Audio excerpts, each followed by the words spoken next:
Pretty much from the moment I first picked up a camera, I've been practicing street photography. And there's a couple of reasons for that. The first is ease of access. I could just get my camera, go outside and start practicing photography. The second is more important. I've always had a genuine interest in humanity, in societies, in cultures, and street photography was a great way to observe and document that as well. A lot of good things have come from practicing street photography over the years. I've been fortunate enough to be featured in some world-renowned galleries, and I've been part of a community which I believe is one of the best that you will find in the whole of photography. But after 15 years of practicing street photography, it's coming to an end for me, and I want to explain why. There are two main reasons. One of them is how I feel about the practice of street photography, and another one is more of a temperament change in my personality, which I'm going to get onto a little bit later. So when I first started street photography, I was completely obsessed with it. I had a lot of energy, I was hungry to go out and make images, and I would walk for miles, hours, every single day, getting up high, getting up low, laying on the floor, doing whatever I could to get what I believed was a worthwhile street photograph. I was obsessed with street photographers such as Vivian Maier, Robert Frank, Matt Stewart. I would read all their photo books, I would look at their websites online and just try and learn as much as I could about the craft. I was also obsessed with more controversial street photographers like Bruce Gilden, for example, who is well known for what is deemed to be a more aggressive approach, and he's someone that comes under a lot of scrutiny. But regardless of the street photographer, I always came from a point of view that they had good intentions. They were curious, they were observant, and street photography gave them, like me, an outlet to show that to the world. And because of that, for the past 15 years, I've defended street photography when people have said it's weird or creepy or unethical.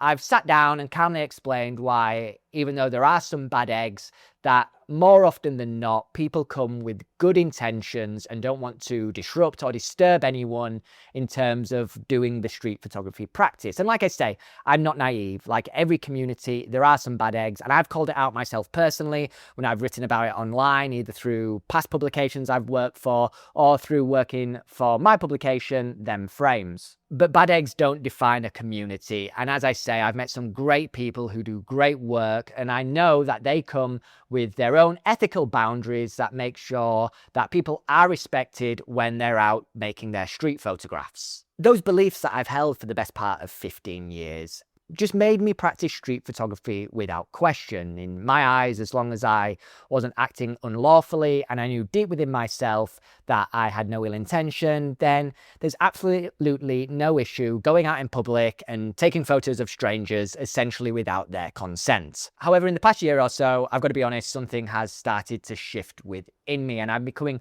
more mindful about how the practice of street photography may impact someone in the general public who may not feel comfortable about having a camera pointed towards them and someone taking their picture.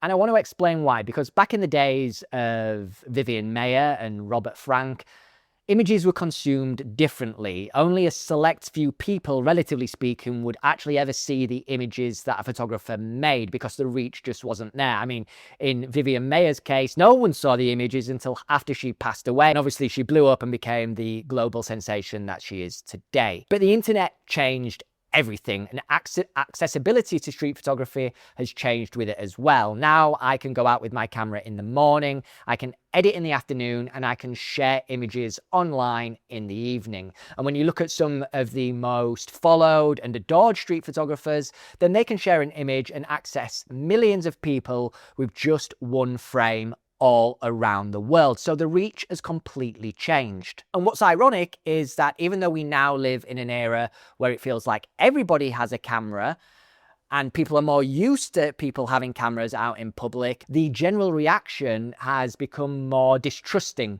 of people who are photographing strangers without their consent.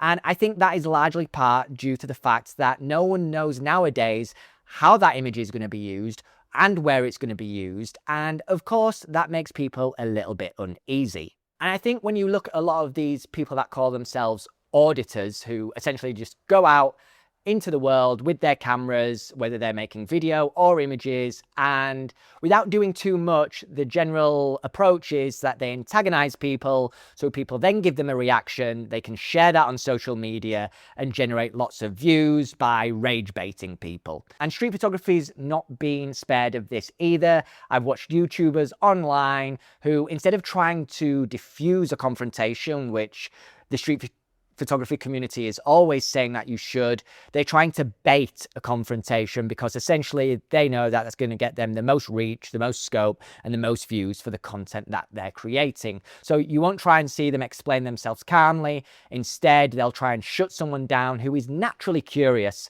about why someone is taking their picture. I would be as well. If a stranger just pointed a camera in my face, I'd want to know why. And I can understand why people feel uncomfortable with it as well, especially when these, again, auditors just respond with, because I can. So they're leaning very much into the legalities of the practice and removing any kind of empathy that should be used in a situation where you're trying to diffuse a confrontation with a member of the public. And look, there's some great content out there in the street photography field. Like, if you haven't heard of Paulie B, which I'm sure most of you have, but his show Walkie Talkie highlights the greatness of street photography. He goes out with street photographers, asks them about their creative process. You get to see their real world approach, and it's fantastic content. But unfortunately, as popular as Paulie B is, it's always going to be the rage bait content that's dominating the algorithms and that's getting people's eyes and attention. And I just think that's really a sad thing, if I'm being honest. And because of all this, like I say, general trust of people with cameras is probably at an all-time low. And that internal shift I'm having is I'm starting to think more about how a person would feel knowing how certain people behave if I was to go up to them and start taking their picture without consent. I just don't want to make a person feel uncomfortable, to be honest with you. I don't want them to be concerned or to be worried or feel like it's bad to go outside and just experience their life as they want to without someone coming into their personal space and pointing a camera at them. And if you combine that with the fact that they have no clue why I'm doing it or where the image is going, I don't know, I just feel more uncomfortable than I ever have practicing street photography. The second shift is a little bit more closer to home, as I say. I am almost 40 years old, and when I was younger, I was more boisterous, I was more outspoken, I didn't mind being a disruptor, I didn't mind making people necessarily feel uncomfortable as long as I thought that what I was doing is something that I stood by and believed in. And in the end, I didn't really have a problem with confrontation. Now, that's not to say I welcomed confrontation or I tried to escalate confrontation. I've always leaned into being someone who's calm and respectful and understanding. But even still, you know, I've shot in many countries around the world. I've had people run after me. I've had people try and take my camera. I've had people try and strike me. And the older I get, if I'm being honest, it's just not what I'm looking for in life. Today, I prefer a more peaceful and relaxed approach to life. And even though I do have the skill set to diffuse a confrontation, I just don't want to have to use that skill set, if I'm being honest, anymore. And doing other types of photography, such as portrait photography or event photography, where I have complete consent of people in the environment to take their picture, I just feel that having that peace of mind and calmness in the environment not only makes me feel more comfortable, but it makes me create better work than maybe nowadays when I'm out in a more potentially hostile setting, creating images without the subject's consent. And don't get me wrong, I've not done a complete 180 on the craft. I still think street photography is a wonderful thing. I still think people should practice the art form, and I'll still continue to consume and support it. I interview street photographers on them frames all the time, and I'm constantly mesmerized by the work that continues to be created. But just for me, right now, it's not in line with where I want to be in life and what I want to contribute to society as a general, not just creatively, but also just in general day-to-day life. So I'm making the decision to step away, and I'm not saying that's forever. Maybe that passion will come back. Maybe society will shift a little bit. But for now, I'm going to concentrate on other areas. I'm going to consume the heroes that still go out, the men and women that are creating awesome street photography. And maybe I'll never return, but If that's the case, I'm still grateful for everything it's given me. It gave me a profession. It gave me a passion. It helped me see the world, and I'll always be grateful to street photography for that. But that's where I'm at with it right now. I'm really curious to wonder what you feel about street photography in its present form. Do you practice it? Has your approach or mindset changed over the years as society has evolved? Let me know down in the comments and let's get a conversation going. Until the next one, if you've liked this video, please do hit a like, do subscribe, and tap that bell icon so YouTube notifies you when I next publish. Until next time, I'm Dan. This is Zen Frames. See ya.